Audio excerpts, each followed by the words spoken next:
এই যে আজকে আমি তেলাপিয়া মাছটাকে একদম জোল জোল করে রান্না করব। এটা আমি বাজিচ্ছি, আমার জোল জোল করে রান্না খেতে অনেক ভালো লাগে। তো আমি এখানে তেলাপিয়া মাছগুলোকে একটু বাইজে নিতেছি আর কি তেলের মধ্যে।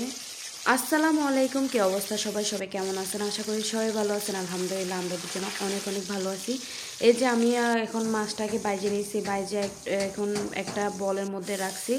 এখন আমি একটা কড়াইয়ের মধ্যে তেল দিছি, তেলের মধ্যে একদম সব কিছু দিয়ে দিছি আর কি।